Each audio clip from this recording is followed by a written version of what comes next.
Welcome to the Dork Forest. Jackie and her pals will never bore us. Shameless confessions about our obsession will make us laugh and smile. So let's explore the Dork Forest and dork out for a while. Hey, it's Jackie Cation. Welcome to the Dork Forest. You know the websites, JackieCation.com, DorkForest.com, TheDorkForest.com. If you like a determiner, Family Pet Ancestry, if you like that old joke. Yes, because it just goes to JackieCation.com. Let's do the credits. Mike Rickberg composed and sang that song you just heard. He sang it with his wife, Sarah Cohen. He will sing his version of the Mexican Hat Dance at the end of the program. Patrick Brady's going to fix this audio, and Vilmos fixes the website, JackieCation.com. On the websites, there are many ways to support the show. You can get merch, t-shirts, CDs, a DVD, and hoodies. I have some hoodies in stock. The t-shirts are all union made here in the United States. There's Ranger of the Dork Forest t-shirts, there's logo t-shirts, and there's 2 stand-up t-shirts, Spooky Reading Girl, and the Meat Shield t-shirt. The Meat Shield t-shirt is a charity t-shirt. All the benefits of that go to Black Lives Matter, the ACLU, and Southern Law Poverty Center. So if you order that shirt, know that I don't make any money on it. That just goes to a charity.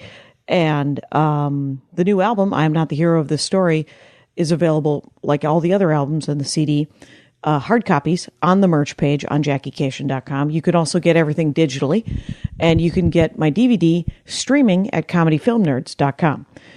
The Dork Forest is under the umbrella of AllThingsComedy.com, which is a podcast network with Al Madrigal and Bill Burr, and they have a lot of different podcasts over at AllThingsComedy.com if you want to listen to those. You can review the show on iTunes, and that supposedly does some good works. If you just want to donate to the show, there's a PayPal button.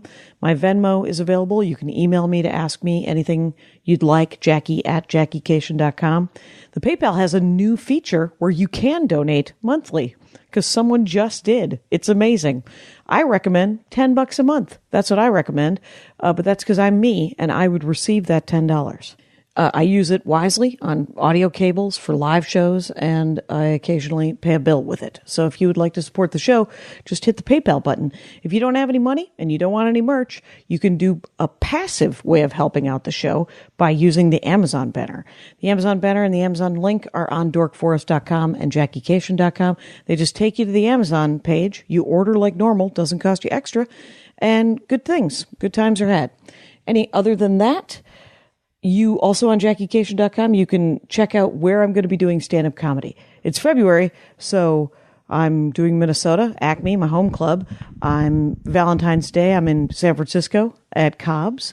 And then I'm going on a JoCo cruise, nerd cruise, dork cruise, geek cruise with Jonathan Colton and his friends to Mexico. JoCo cruise. That'll be super fun. I'm sure I'm missing out on something, probably the premium episodes on Bandcamp and some other information, but let's get into the show.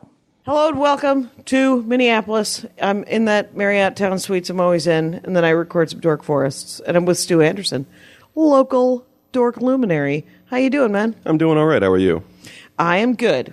You? We have a mutual friend. Mm-hmm. She's also your girlfriend. That's right. And the one, the only Brandy Brown. Brandy Brown, lover of Heathcliff, yes, lover of right. the Supreme Court. Yes. And and the State Fair. Mm-hmm. Those are the 3 dorkdoms that she has spoken of on this program. Mm-hmm. So you enjoy the world of fly fishing. Guilty. Yes. My brother Phil, yeah. Jealous you're on the show. Oh, really? He's like, I fly fish. Oh. And I was like, well, turns out I could talk to 30,000 people about fly fishing, yeah. and it would be a different story. It would be a different story every time, another fishing story, but they would all end with a lie. All right, so I'm talking to Stu Anderson. He's on Twitter at Andest01, at ANDEST01, and the only thing, the cool thing that you've actually done with the fishing, yeah, it's a free app, right? Yeah. Yeah. So you're making money hand over fist over here. Oh, absolutely. It's all free. It's not even on the App Store. No, it's not even on the App Store. It's just a website. Right. It's so it's called Trout Spotter, and it's misspelled because of somebody else bought Trout Spotter. Yeah. Trout, T-R-O-T. You got trout, man. Yeah, that's good. That's good so far. S-P-O-T-R. R. And there'll be a link in the notes as well. So, TroutSpotter.com. And, okay, I don't know anything about fishing. I know that it's... Nor do I. It's, I've been doing it for 20 years. 20 years of fishing. Yeah. Did you fish with an adult? Yeah, as my a dad child? taught me. It often goes through the paternal line, you know. That's what I hear. Yeah. I hear it's handed down from father to son, Yep. or father to daughter, Yep. to someone who gives a shit, to someone Yeah, who I know, doesn't. right?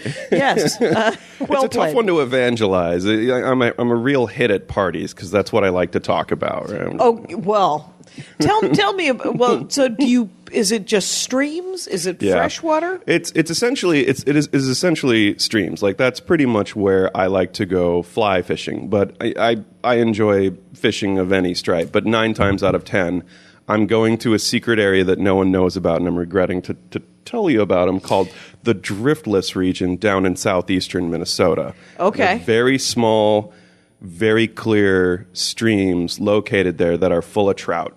And I've been going there, like I said, for over 20 years with my dad. Okay. So southeast Minnesota has some good-looking waterways. So does western Wisconsin, too. Yep. Right. My brother drives and drives and drives, and then he stops, and then he puts his waders on. Yeah. And They smell great. yeah, very little to do with my brothers. They smell good, but they're my brothers. So, but and you tie your own flies? Yes, I know. It looks very macabre, right? Because tying your own flies... I had my cousin come over, and she was really excited to do some arts and crafts, right? Okay. So I was like, oh, yeah, well, I got like this nice little closet that I've dedicated to my fly tying. And I open it up, and it's horrific. There's like a face of a rabbit, like someone peeled off a rabbit's face on my wall, because that's called a hare's mask, and we use that to make flies. How do I make my hare's ear... My hare's ear nymph. You got a hare's ear nymph? Unless I have my hare's mask, right? Or like, you know, they're tied with feathers, right? Well, like, where do the feathers come from? Right. So essentially, you have like decomposing body parts of animals in a closet. Yeah. Not decomposing. Hopefully, maybe I should probably go through there and check the expiration date on my deer hair. But there are, you know, that you can make vegan flies. I've never really thought about it that way. But you can use like foam and like synthetic materials, right? In order to do it. But ultimately, you still have to deal with the fact that you are harassing wildlife. Right. So, okay. So, you get in your car. You drive. It's like 5 a.m. It's 5 a.m. You drive to is it, and so this is freshwater stream fishing. Yep, pretty You're much in the looking Midwest, for- we're restricted to freshwater. Are you looking for the elusive brown trout? What are you looking for? Yeah, actually, that's a good call. You nailed it. You know, you hit it right on That's the what head. those are the words Phil Cation will use. He said, Yep. I'm off looking for the elusive brown trout. Yes. So all of the different trout have weird reputations that precede them. What are they? Yeah, well, the Weird. brown trout comes from Germany and Ireland primarily. So they are non-native, but they're very, we like to use the word wily, but they're just very careful eaters. They examine their food very, very closely. Before they eat it, they raise their pinkies up like so. You know, their monocle will fly off if it's not just right. So they're generally seen as like... They're picky eaters. They're very picky eaters. And so the idea is that you have to be highly skilled in order to catch them. This isn't always true. Like, yeah? Oh, no. You can catch them. I've seen people catch brown trout with their car keys.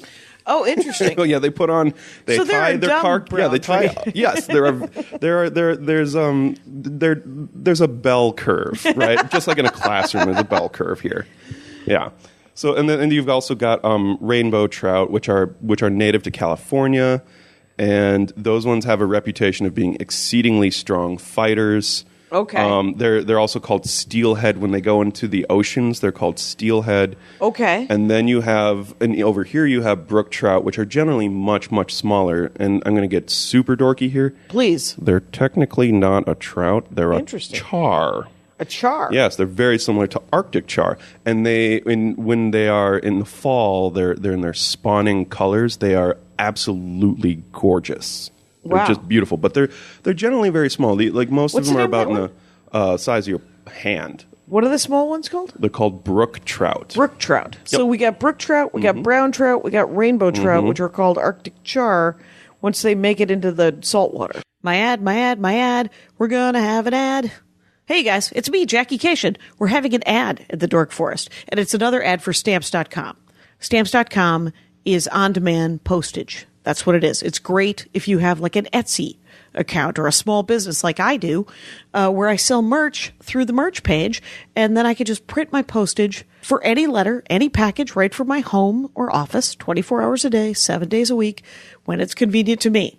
Stamps.com will even send you a digital scale, so you can weigh your letters and packages and print the exact amount of postage every time. And it's easy to use. Click, print, mail. You're done. Stamps.com. Here at the Dork Forest, I'm very busy. I'm relying on Stamps.com to print out more shipping labels than I've ever have before, and it's been great. So I've even worked out a special offer with Stamps.com for my listeners that include a 4-week trial plus postage and a digital scale without long-term commitments. So you go to Stamps.com, click on the microphone at the top of the homepage, and type in JK. That's my code. That's Stamps.com, and enter JK. What you do is you get the first 4 weeks free, and then it's $16 a month. And you get, if you end up liking it, you get charged for that first month as well, just so you know. But it is incredibly convenient, and I'm liking it a lot. Thanks a lot, you guys. Let's get back to the show. Oh, those ones are called steelhead when they go. Steelhead, that's it. Yeah, Steelhead. and then the brook trout are technically Are not related to Arctic char. Yes, they're related to They're- Arctic char. You've got other ones like cutthroat trout, which sounds like they've got a knife in their teeth, arr, Right, a little more piratey. Right. Yeah. But really what happened is they're actually very similar to rainbow trout, but what happened is these mountains, these West Coast mountains, they're moving. That's the weird thing about these mountains. They're still active mountains. So what'll happen is that over a period of like thousands and thousands and thousands of years, these glaciers come in, they come out, they transport with them fish, and they actually wind up on the opposite end of the continental divide. How does one species get over mountains, right? Right. Well, that doesn't have feet. that doesn't have feet or isn't carried by birds or something Right. like that, Yeah, yeah. right? Well, there's a simple solution for that.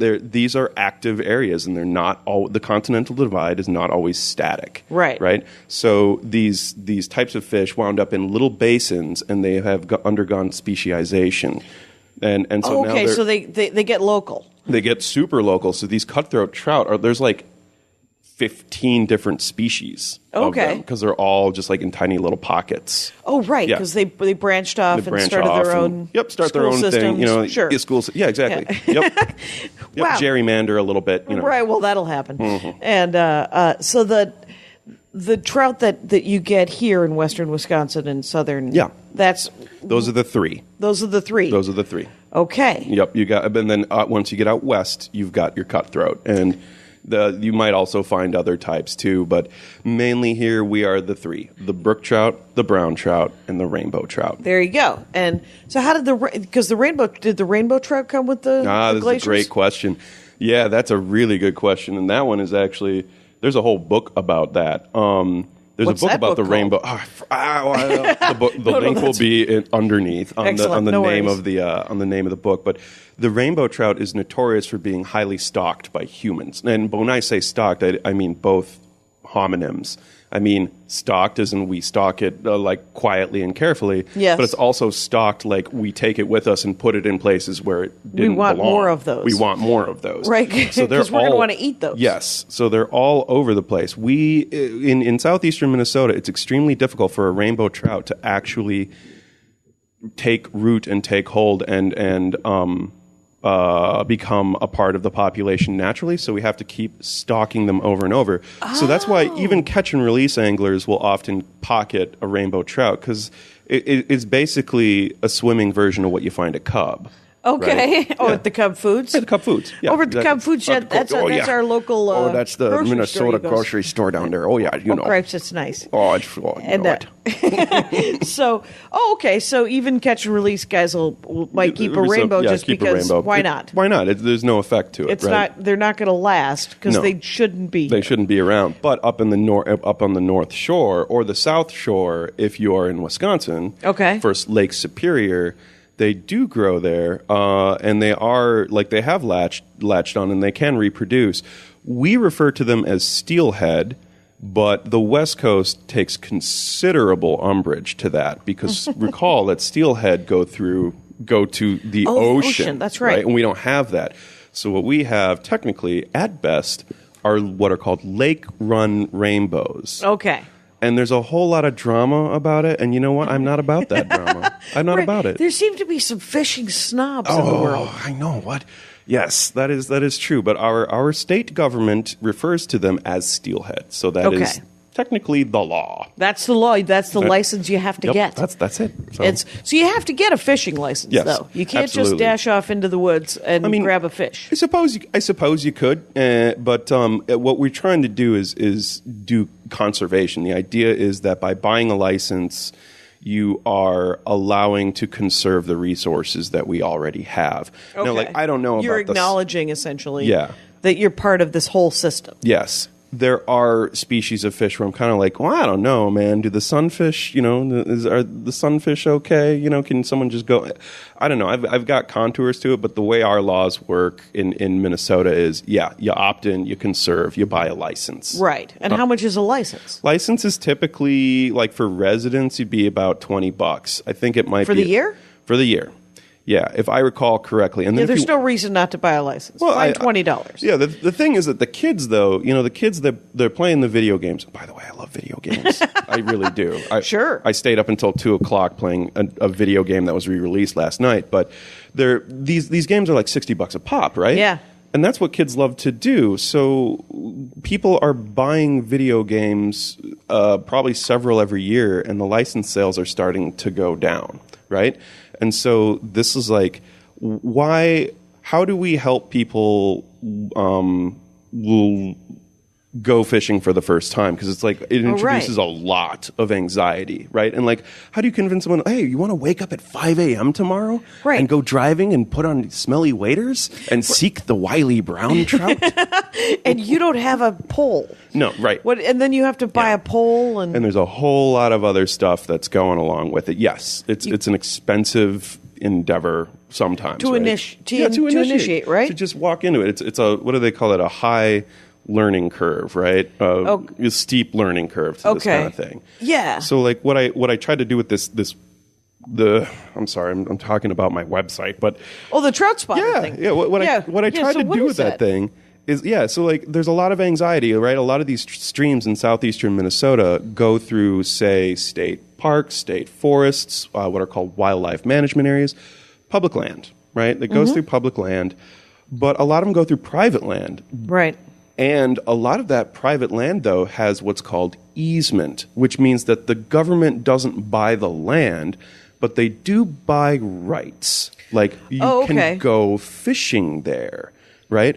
But where the heck are they? The government pays private landowners Yes. sort of a fee, Yes. so that the public can use that land it for that specific for just purpose. fishing. Yes, Okay. not for hiking, not for camping, not for getting married, because that actually happened once. Okay. Someone got married on an easement, and that was not cool. Right. Don't get married on private land. Right. But knowing where these places are is really hard, and knowing when they open and what you're going to find there.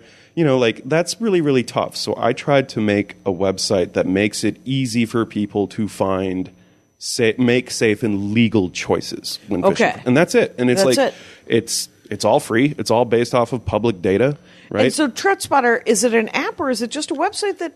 I or can't is it even both? tell. I blurred it. I don't know. It seems to be kind of both, because it depends on what an app is. If an app is something that you can put on your phone and you can Does it have its own icon on your phone? Yeah, it does. Okay, that's an It app. might be an app, yeah. That's my definition That's of an app. fair. Yeah. I'm a comedian. I can define things.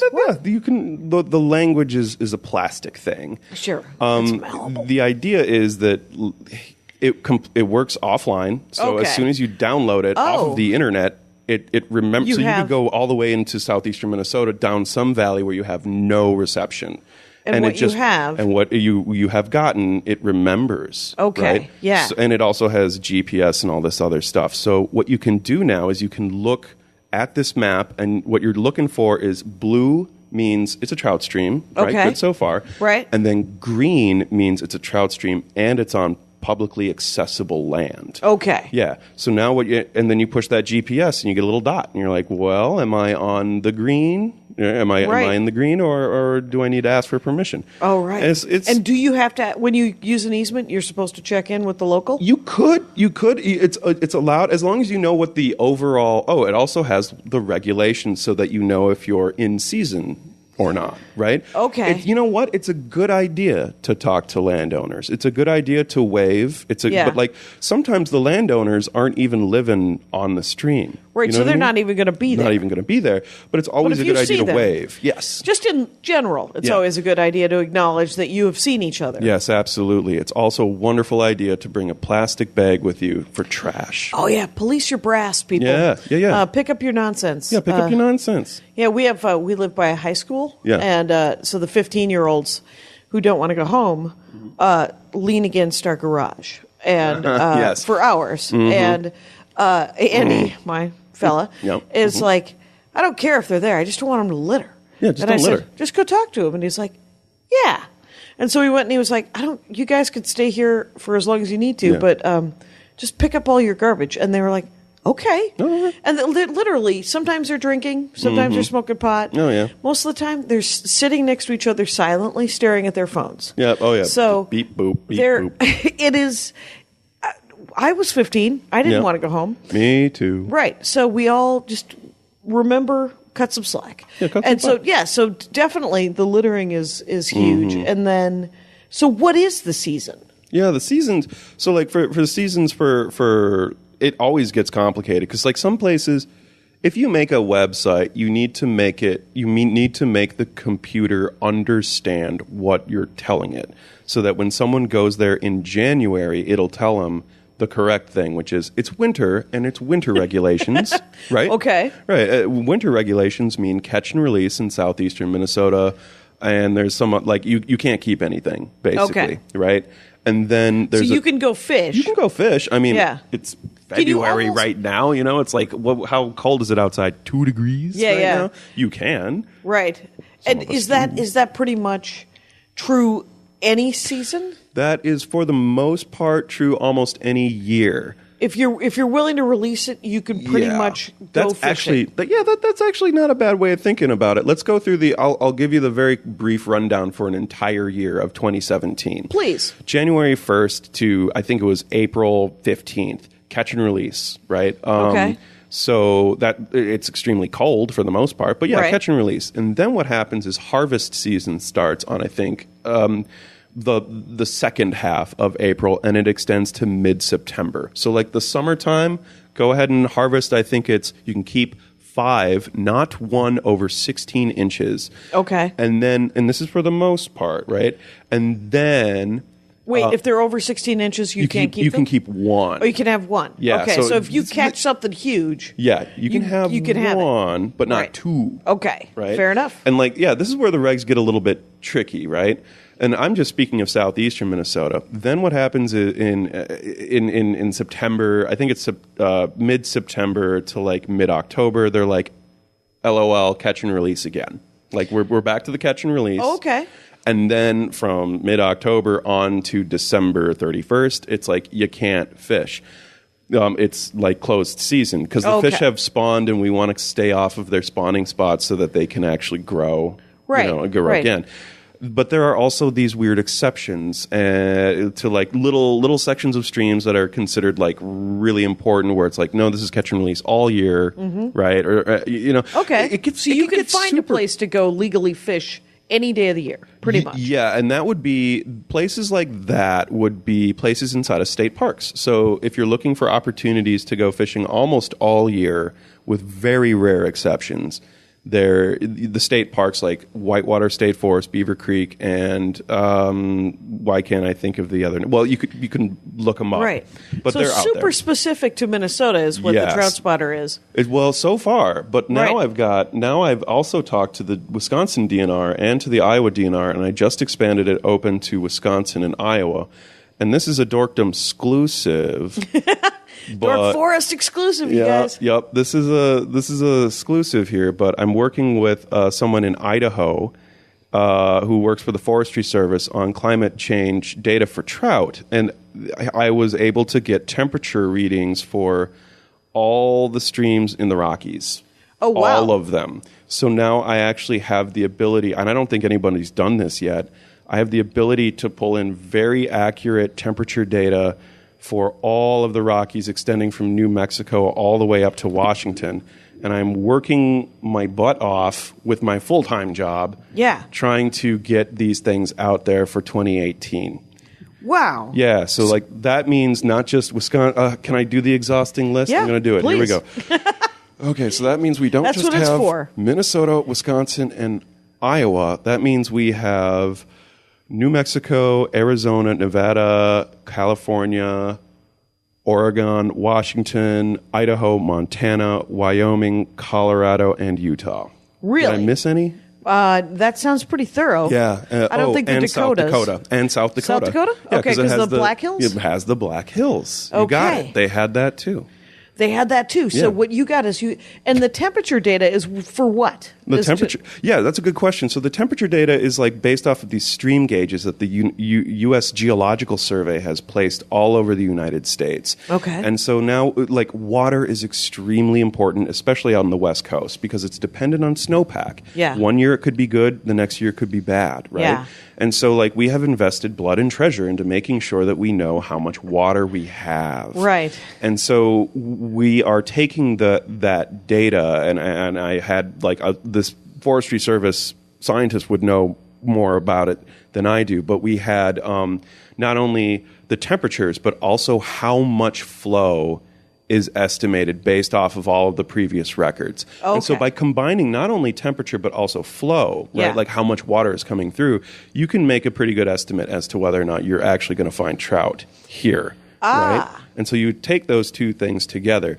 The other thing that is really fun is they also had slope data. So if it's like 45 degrees coming down a mountain, like we're talking like an escalator of water. That's enormously steep. Yeah, that's probably not going to have fish in it, right? No, that's a busy street. That's a busy street right there. I don't know. So like I was also able to take where the fish almost certainly weren't based off of the data too. Okay. So this became a super fascinating and incredibly boring point of conversation between me and my girlfriend. I just would talk about this all the time. Did you know this? No, Did you know this? Is so cool. Look at this. Yeah. So I mean, it was a really good data science project. It's just overwhelming. And then the problem is I got hired. So somebody saw Trout Spotter and was like, would you like a job to work in New York temporarily? And I was like, yeah, I do actually need to pay the rent. Shoot. Right. And are there fish involved? Possibly. No, there weren't. But there were this maps. was your... Yeah. Okay. Yeah, so there were maps because like everything I do is oriented around where. Right? Okay. The fun of where. Where is something? And so then they hired me. And then that took away from my Trout Spotter obsession. Oh, fair and enough. It's been percolating Right. until You haven't been able to jump back Nope. in for a second. no, I haven't been released. Catch and release. From the Oh, I see what happened right there. Yeah, that's good, right? Not bad. It's not great. All right. I won't quit my day job. I won't. All right, that's fair. Right. So you have so this is all trout, Yes. and this is here's my This other company was not hiring me for trout. They were just like, we love your maps. we love your maps. Yeah. So can we Can we grab you for we this? grab you for maps for a second? Yeah. And you're like, well, I like maps and I like money. Yes. Yeah, So I let need us money. go. So let us go together. Yes, let us go together. So what about? And I'm going to get back to trout. Oh, don't think I won't. Oh gosh. And you Thank will, goodness. of course, will as everything spins back to trout. well. The fish. When I think of Minnesota, Yes. and fish, I think of walleye. Oh yeah. That's a state fish. That's the state fish. Oh, yeah. And there's nice work being done over at the Green Mill. Mm-hmm. So, good. No, I'll check them out. It's kind of a small chain. Yes. And so but do you fish for walleye or bass or anything else? Not usually, but they're fantastic. The one that I actually like the most. Okay, so walleye are great. They're super fun. But for me personally, I love the idea of running water. The idea, like a lake is great. That's fine. But I love the ebb and flow of a river or a stream. And the one that the warm water fish that I like the most, especially in Minnesota, is actually the smallmouth bass. Okay. Arguably the gamiest fish that swims. Oh, taste-wise? Well, yeah, that's. Oh. I was referring to their fight and fair enough. The way you fish gusto. them. Yes. But yes, they are actually a bit gamey. I don't prefer eating smallmouth bass, but they're super fun to catch. Oh, to catch. Okay. Yeah, they're really, really great. So that's the one that I go to. But a lot of people also fish for the muskie. Those things are creepers. Those things are real creepy fish, in my opinion, because like they have mustaches or something. No, they tie damsels down to train tracks. Right. They look like Snidely Whiplash. Yeah, exactly. So like the problem with those fish is that they're called the fish of 1,000 casts, and they're massive. They're truly massive. Right. So you'll be like you'll be casting your lure. It'll be a big, bright lure. You'll be watching it with your eyes come back at you, and you'll do this 1,000 times. Maybe you woke up at 5 a.m. to do this. And then on just some random cast, you'll see a massive log just surface up next to it. Look at it, watch it go by, and then just sink right back down where it came. What was that? That was a muskie. That was a muskie. And it didn't do anything. It just watched it go by. And now you know that there's a muskie. And now the person who saw that, their adrenaline is going off. They will come back to that spot once every week until they catch that fish. They are super creepy because that's exactly what they just look at. It's a monster fish. It's a monster fish that just looks at it and then just says, nah. Arguably, maybe they're the brown trout of the extremely large fish, right? Because they're very picky eaters. Oh, they are super. They're like, I'm not eating that. No. Muskies, are they bottom feeders? No, they are often, they are piscivorous, which means they like to eat other fish, and they love to eat other fish. They've even been reported to eat ducklings and stuff like that. Oh my God. Sometimes they get trapped in our lakes. They get trapped in those little sort of fenced off areas for swimming. Okay. Sometimes, and then they grow extremely hungry. And so when kids are like playing with their fingers on the water, like splash, splash, splash, they see that as a fish. Right. And then they go after bite your toes? So like, bite your fingers. So every so often, I would say once every 2 years, a news gets out there of like a muskie attacked a kid. And like, it's very, I'm so very sorry rare. to laugh. I know, you should. It is actually kind of funny, though. I'm sorry. It's a little funny, but you hope that the kid is all right. The kid is all right. Yes. Yeah. Because they have teeth. It's very rare. Yes, they do have teeth, and they don't like. It's very, very rare when this stuff happens. They are. I can attest to this. I've actually put on goggles and tried to swim up to where one lived, and it booked it. Like, it was just like, nope, I'm out. I ain't trying to have this. I don't. Right. I don't actually want to eat. No, my girlfriend would be like, I don't want to talk to the cops, and then she would just leave. Oh my God, that's hilarious. So, all right. So now we have addressed some basic issues about trout fishing. Yes. Let's talk about the elephant in the room. Sure. The gear. My ad. There's going to be another ad. Hey guys, it's me, Jackie Cation. This is an ad in the Dork Forest, and that is, by the way, the promo code Dork Forest when you go to checkout for Simple Contact Lenses. It's an app called Simple Contacts, and get this, it's a way to renew your contact lens prescription and reorder your branded contacts from anywhere in minutes. You take a 5-minute vision test on the app where you prop up your phone, and it gives you an eye exam, and it's reviewed by a licensed ophthalmologist. You receive a renewed 1-year prescription, and then you reorder your contacts. I downloaded the app. It's got all kinds of potential. I'm looking forward to getting contacts again. I haven't had contacts for a couple of years. By the way, this isn't a replacement for your periodic full eye health exam, because you still have to go to a doctor and get contact lens prescriptions like you always do. This is for renewal. And so I have to go in and get a renewal, but I did take the vision eye test from the app, which was hilarious because you just prop up your phone and you get a vision test. The app is designed by doctors. Licensed ophthalmologists review every test carefully to make sure your eyes look healthy and that your vision hasn't changed. All the brands of contact lenses are available, including options for astigmatism, multifocal lenses, colored contacts, and more. I'm thinking of getting lion eyes. Why not, right? And the vision test is $20 compared to an annual appointment just to renew. The contact lens prices are great. The standard shipping is free.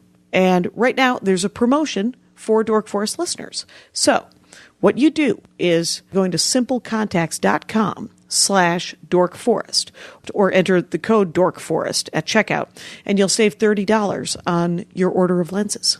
It's kind of cool. Let's get back into the show. Oh, gosh. Right. Yeah. So initially, you want to get into trout fishing. Sure. You buy a pole Good and a so far. line Yep. and a reel. Good so far. Good so far. Some hooks. Yeah. And then probably a box of pre-made Yeah. flies. Yeah. So this is the trick. We've got two types. We've got two main types, right? We've got the spin fishing, which spin fishing is like regular spin fishing is like the type that everybody knows about. It's the stuff like if you wanted to go catch some sunfish, or some bass, that's the gear you'd use. You'd use a regular pole and some regular monofilament line. Okay. Right. And we're using this as a baseline to go to fly fishing, right? And then a spinning reel, right? And then maybe you'd buy like a Rapala or some spinners or some maybe even some worms. Okay. Right? Good so far. Good start. Let's go fishing. This is fine. We shouldn't fight about like who uses what gear or whatever. Like I just want people to go fishing. Right, because fishing's fun. Yes. Be aware of the regulations because some places it's artificial lures only, which means just no bait. Oh, right? okay. So just don't aware. go to the bait shop and buy a pile of frozen worms or whatever. Don't go to the bait shop. Well, go to the bait shop, give them some cash, buy some worms, but use them on a place where it's legal to do so. Right, because some places it's only artificial lures. Yes, that's right. That's right. And even some places isn't that littering if they come off your hook? Yeah, that's actually a good question. I do see a fair amount of worm containers scattered about the streams, but that just gets filed under general litter for me. Right? Okay, yeah. You know what I mean? Because you should get that. Yeah, you should just don't. You should pick that up. Yeah, everyone should pick up the litter on the stream. But like, let's take a look at comparing quote unquote spin fishing. Yes. To fly fishing. Yes. Fly fishing has definitely acquired a reputation for being very expensive to get into, and I saw that movie with the blonde guy. Oh, I don't know who anyone is. Oh, yeah. I'm guessing this one is called Brad Pitt. River Runs Through It. A River Runs Through It. It makes me cry every time I watch it. It's just ridiculous. I cry on command for the first 15 minutes. You show me the first 15 minutes of that movie, I will cry on the spot. On the spot? Yeah. Doesn't matter that you've seen it 100 times. Doesn't matter. It's still that same intro. Montana is a world with the dew still on it, right? It's a beautiful movie. Killing me. Yeah. It's a beautiful, beautiful movie. Yeah. And I remember leaving it, and I talked to my brother Phil, and he said, "You know what that movie needed? A little more fishing." Oh, come on. And I was like, "There's a lot of fishing." It's not about fishing. It's about The River Runs Through It. The it in A River Runs Through It is his memories. Oh, right? Okay. That's what it's about. I mean, I don't need to tell you that. I mean, no. But I feel like it's not about fishing. If you haven't seen A River Runs Through It, it's very beautiful. Yeah, it's beautiful. And it's it's a story of a life. Yes. On a river, essentially. Yeah. Right? Because doesn't he go to war and come back? And he's got memories. Yeah, he's got those memories. I believe that So he grew up in Missoula, Montana, and then he went off to college, but he missed Montana so desperately. And he came back to his brother, who was also a writer. And they've had their ins and outs, but the brother had some demons, had some problems. And then you reach the denouement of the movie, and I can't spoil it. Don't spoil it. Nope, it's from the 12th century. And, the 90s. Rosebud. It was... I'm Yes. constantly telling people what Rosebud was because Oh, they yeah. should have seen that movie. They should- but yeah, I'm not sure. gonna. I'm not gonna do it. I Yeah. won't do it again. I'm gonna jumping back to the Yeah. gear stuff though. So you got your basic stuff. The cool thing about that is you can go to Walmart or a garage sale and get that, right? You can get all that gear. You can get 'cause it's like exercise equipment. Yeah, it's like exactly. It's People not. You buy don't it. need to buy it new, right? Okay. And honestly, you don't need to buy fly fishing equipment new. But let's go over the basics one more time. Pole, line, reel, and then like a hook or something Yeah. like that, right? Good so far. Okay, fly fishing. You're going to need a rod, a reel, backing for the line, fly line for the line, a leader for the line, tippet, several types of tippet for Hang the on. line. I know you haven't Right. yeah. So wait, what's backing for the line? Oh my gosh! So the okay. line is the fishing There's line, many the lines. That's the monofilament or weird whatever. things. In spin fishing you got one line. What's not to get right? You Right. got one kind. In fly fishing, you have many different types of line that all need to be tied together in order to create the entire ensemble. So check this out. Here's Okay. what's weird. In a spinning rod situation, you're throwing the bait. You have a very heavy piece of bait, an extremely light line. So Okay. you can just catapult that thing and it goes whoosh, off out into Yeah. the distance, and we're good, right? Yeah. But in fly fishing, you have a fly. It is very light. Oh, right. How do you throw that? You can't throw that. You can't throw the fly, so you have to throw the line. Okay, You get so me? the line has to be heavier. Yes, it has to be heavier. It has to have a weight, and that is going to. I don't want to jump too far into what weights are, but basically, different heavier rods have heavier weights. Oh, Right? Wait, so the rod affects the weight of the line? No, or- well, this is great. Let's go over the lines. I'm sorry. I'm gonna Yeah, go in. do I'm it. going in. I'm Go going in. in. Go in. All right. So the backing. But let's start with let's start with an empty reel. Nothing on the reel. You have Okay. absolutely nothing on the reel. You have this thing called a backing, which is just like thread. It's seriously like thread that you would use to sew. That's how thin it is? Well, it's actually very heavy, but all it is just nothing. Like people never cast this. Okay. If you catch an extremely large fish that takes you out into the ocean, then you're quote down to the backing, which means it went way out there and now you got to reel it back in. But no human can cast that far to get down to the backing. Okay. You know what I mean? So it's because just thread. it's the thread that's at the Just sitting there as a That's what buffer. it starts. Yes. Like it's tied to the reel. Yes. You've got what, a yard of that? Oh or yeah, you've got whatever? probably about 50 yards of that or so. Okay. I mean, if you catch a fish in southeastern Minnesota that takes you down to the backing, I will write a song about you. It'll be an extremely poor song, right? But it'll be a song. Okay, so You got there's the that. backing. So then you tie Now- another Yes, piece another of line very to it? expensive piece of line called fly line. It's actually Okay. called fly line. And this stuff is heavier and very smooth. And the idea is that this is the stuff that you use to cast back and forth. It's heavy enough that when you get enough out, it flings back and forth like a pendulum.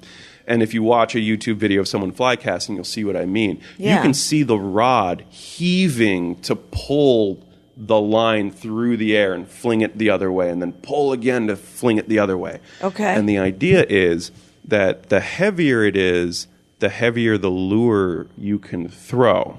Now, here's the weird thing. Let's talk about that wily brown trout, right? Yeah. Remember that wily brown trout swimming out there, real quiet, real picky?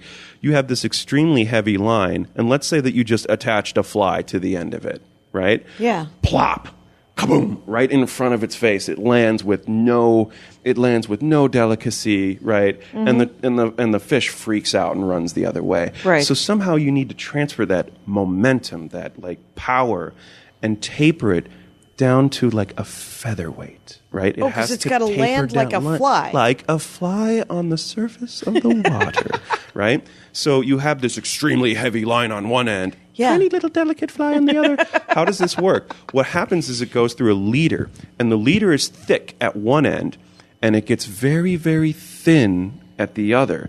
And what happens is naturally energy can't travel through a thinner, attenuated diameter. So it just naturally makes it all just kind of taper out and goes away. It sort of dissipates. Dissipates the energy to the end. Okay. So that's how you go from the fly line through the leader. Now we're up to the tippet. Okay? Is the leader also line? Leader is technically also line. You can buy several different types. How long is the fly line? So you Great got question. 50 yards of backing. Yeah, about that. Yep. How many yards or what do you got of? Oh man, it depends on who's lines? arguing. I wish I had my dad just bought me some new stuff. It's like I always just eyeball it, but like, can we estimate it as like 30 yards? Okay. But don't quote me. It should be super easy to look at. I never look at it anymore. No, fair enough. So you eyeball It's expensive. it, and it's How expensive is it? Well, we're talking like $70. Like you can buy For leader line. for just the fly line, or Fly up to $100. Okay. And it's really like, see, now we're already tallying up the prices here, right? Right, Like, this right. gets expensive very But quickly. you can reuse it though, right? Yes, but the it wears problem out? is it cracks, and when it cracks, like, and this is about a season or two out, like maybe a year or two. Okay. When it cracks, you ain't casting as far, and you Oh, okay.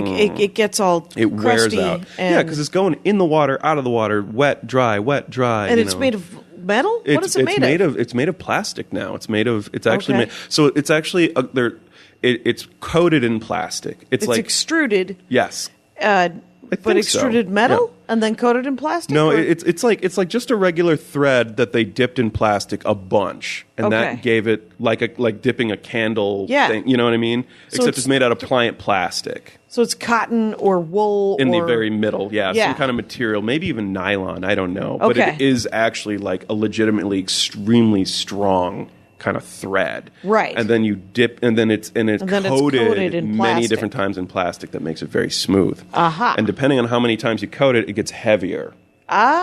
Right? So there's a weight to the fly line. Yes, and so like a typical one that I use is called 4-weight, and I don't even know what the unit is. I just call it 4-weight. If you're using 3-weight, it's Yeah. less because less weight. Right, less weight. Mm-hmm. And where is it? I know that there's bossy magoos sitting at some Oh, yeah. fly store. Yeah, this guy, going, this you guy, gotta yeah. you got to use a 3-weight. You got to use a 4-weight. Oh my gosh, you're or you speaking gotta my use- language because it's I a- actually do say that. So you got to try a 3-weight. Oh, it's amazing. Oh. Okay, so backing, Yep, line, fly line, yep. fly line, Then leader. Then the leader. Now you get to tippet.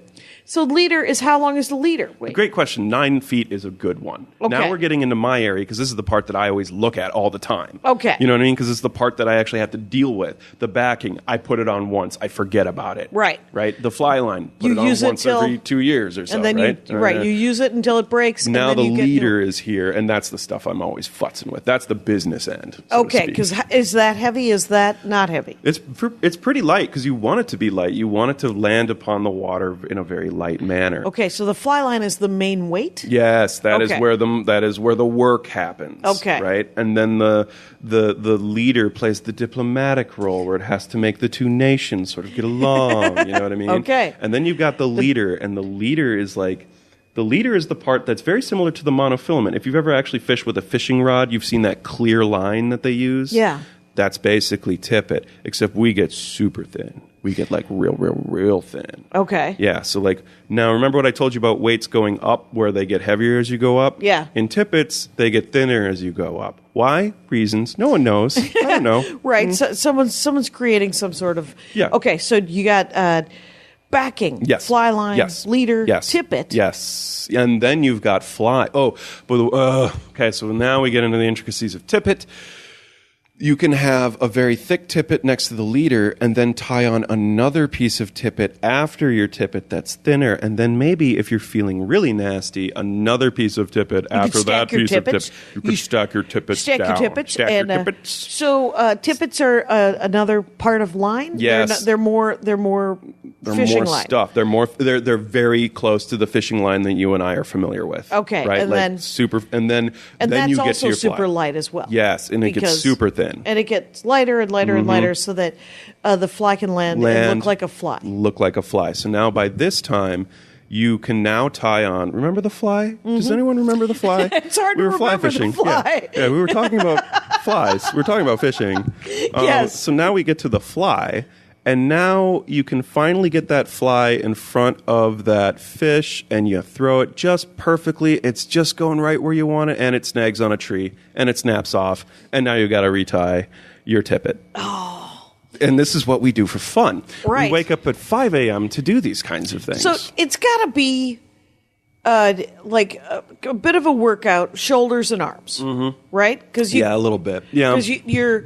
How long is the pole? The pole is typically about, let's just call it 9 Guesstimate. feet. A 9 feet. Yeah. Wow. So, But, like, so if there's you're no way to store it without taking it apart. Well, in your that's the cool trunk. part. Yeah, that's a great question. That's actually a good point, because now we have found technology to split it into 4 pieces, so that each one of them is, it's not telescoping, but each rod sits on top of the other piece. I wish I could have brought a fly rod, but like basically they're called 2 pieces and 4 pieces. Almost every single fishing rod you see is actually probably a 2-piece. If you look very Like a carefully pool in the cue, middle, right? Yes, like Okay. you've seen people stack their, like you Yeah, can collapse and put a them pool. together. Yes, Yeah. that's how it works. Okay. Very, very similar. So you have a 9-foot rod. Yes. You sort of send it back and forth, back and forth. 10 and 2 on a 4-count rhythm. 10 and 2 on a 4-count rhythm. Yeah, what does that mean? Well, that's River Runs Through It talk. Okay. Right? I've My only father seen it was once. a Presbyterian minister, and you can see his gloved hand pull out a metronome, right?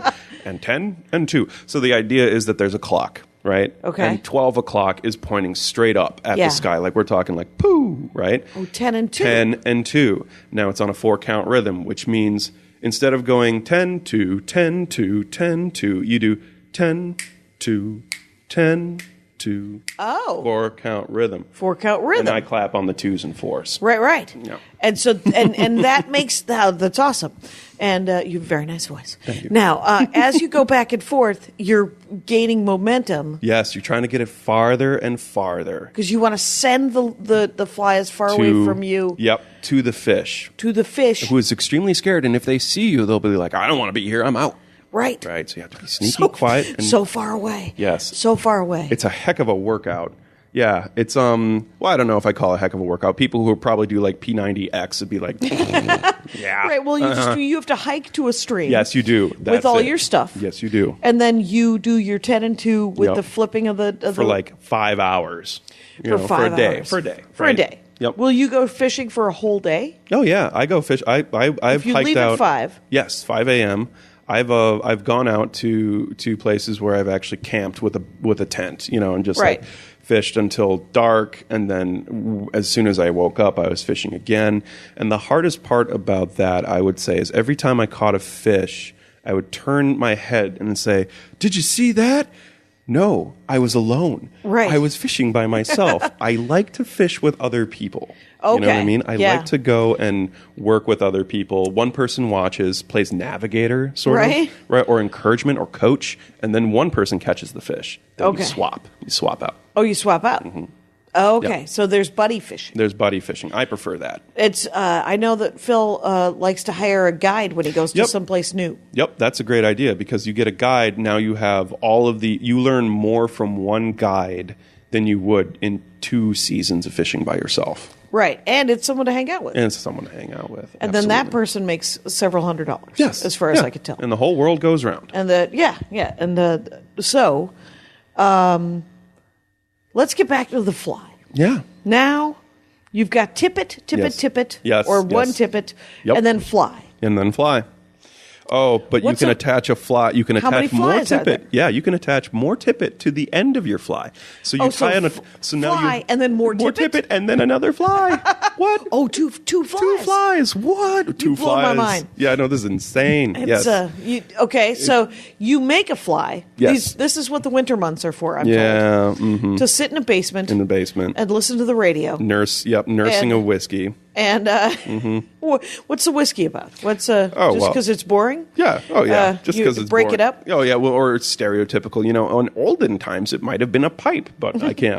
I'm not doing that in my basement. My brother has both a pipe and a very rare but lovely whiskey Yes, that he tells me that'll about. work.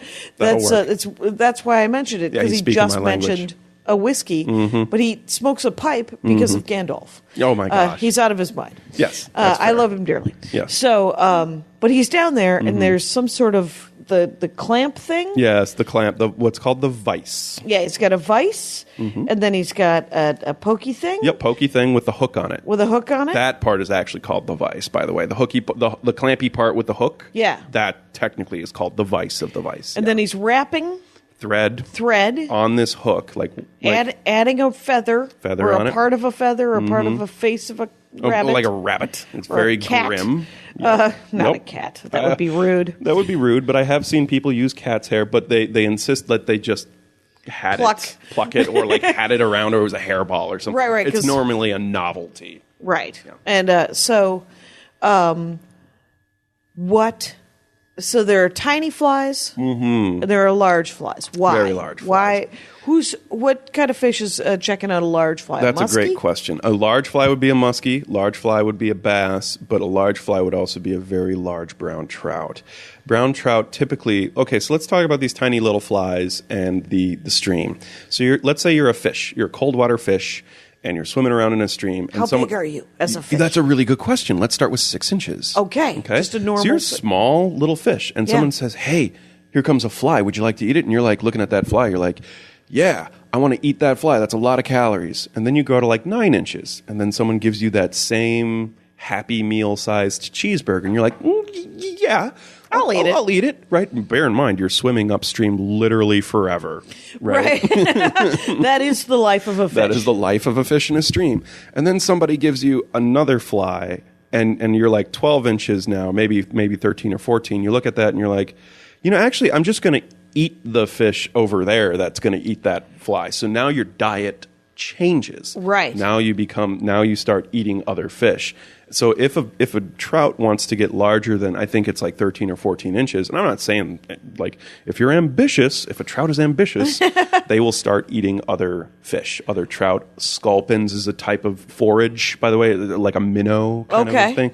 So now these large flies often imitate small bait fish. You can tell because these flies that people tie, they are dark on the top and then white on the bottom, because minnows are dark on the top and they have white bellies. Okay. So then the fish see that, that's a trigger, and they'll go after them. Right. So now they're targeting larger fish. Okay, so if you're fishing with that kind of a fly, yes, you would like a large fish. Yes. Why would you want a small fish? Just because That's a good question. Sometimes these small fish, like, okay, so the driftless region of Minnesota and Wisconsin generally have smaller fish than, say, the Rocky Mountains. Right. The fish that you can catch out there are much larger. But we have much greater what's called biomass, which means we have way more fish and way more bugs and way more wildlife. Okay. Because the mountain streams tend to be much more sterile. Yeah, right. Because it's colder and they're cleared out. Like all of the vegetation that could have grown there is blown out every spring when all of that snow comes off all them mountains, right, through that little canyon, right. So they just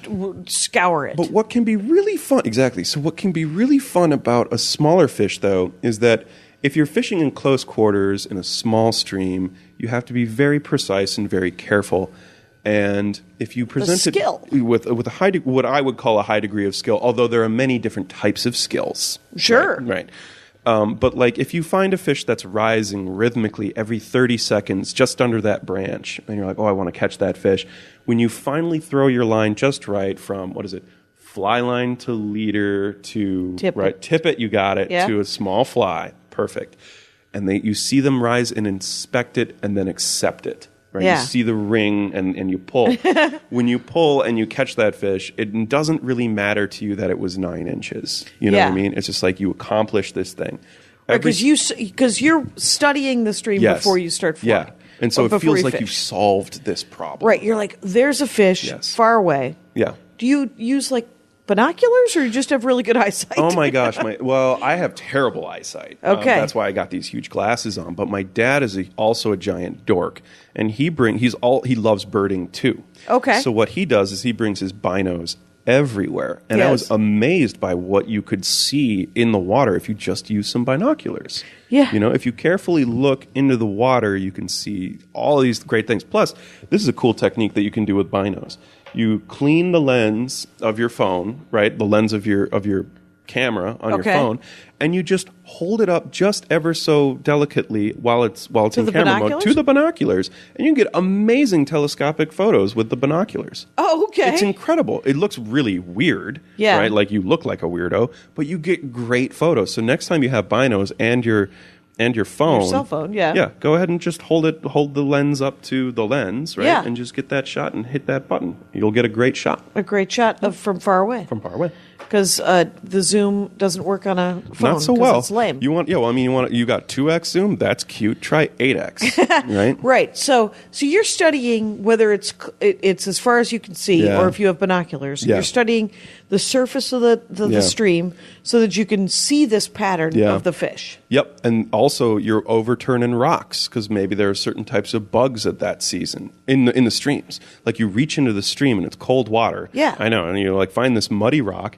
and you pull it upside down and you look at the bottom, and now you're looking for the insects, and then you bust out your fly box and you do a comparison. Oh, this one is just right there. That's the one. Oh, I it want. looks like the bugs on the Looks like underneath of bugs. the rocks. Yep. And now and if you're doing that, you're in expert mode. By the way, like right. you're pro. You're a giant Dorkosaurus. You're a giant Dorkosaurus. that is like, because the thing is I could see kind of at a certain point giving up and kind of phoning it in because you love the process, and you're like, if I don't catch fish, Yep. because you could probably, like, how much if you buy fish, Oh yeah, sure. because there's in a market. in a market there's Yeah. pre-fly tied fly fish, Oh sure. and are they like $1.50 each? Are they $5 Something like each? that. Yeah. Let's just say. Oh, you mean like if I buy flies? Yes. Yeah, they can be quite expensive, but yeah, about $1.50 each. $1.50 would be a good deal. Okay. Yeah, I'd do that. I mean, I've got tons of them where I'm like, are you from, like, there's this thing called the 80-20 rule, which means like 20% of the effort gets you 80% of the way there, but on other things, 80% of the effort only gets you 20%. Yeah. I'm a big fan of the good side of that, right? So there's like a limited selection of flies that I'm using 80% of the time. Okay. And they can be kind of a pain in the butt to tie. Yeah. So I'll just buy them. Okay. There you go. Right? Plus, I'm always writing code for that ridiculous trout website, so all of my fly tying time is gone. Yes. Because I'm taking all of it and typing on a keyboard. Right. I mean, I think I know my brother goes through phases. Yes. Like he'll tie for Yeah. a couple of years. Yeah. And then he'll buy for a couple of Yeah, years. so then go 'Cause- back and forth. Yeah. He's just like, I want to try to learn how to tie this. Yep. And it's got a giant pink flower on it. Yeah, And, no, it's ridiculous, yes. You're like, well, maybe that'll be something that a Yeah. fish will be interested in. Oh, yeah, or like buying for $1.50 a fly that is the size, you could fit 5 of them on your thumbnail. They're so small, and you're paying like $1.50 for them. Oh, wow. You're like, oh, come on. Yeah. I could come reach in on. my belly button and find that. There it is. And just tie And- that on. Exactly. And yet... And yet You don't. You don't. Because you're like, no, I need that to look exactly and like yet the thing you under the don't. rock. Yeah. Yeah. You're like, I've picked up a rock here. I don't know, and there was a tick. Okay, so we're wrapping up here. For sure. It has been very close to an hour, Stu Wow. Anderson, which is fascinating. This is, if you want to follow Stu on Twitter and ask him questions, it's at Andest, ANDEST 01. That's in the notes, of course. And Trout Spotter is an app for, at this point, we're talking Minnesota, Wisconsin, Iowa.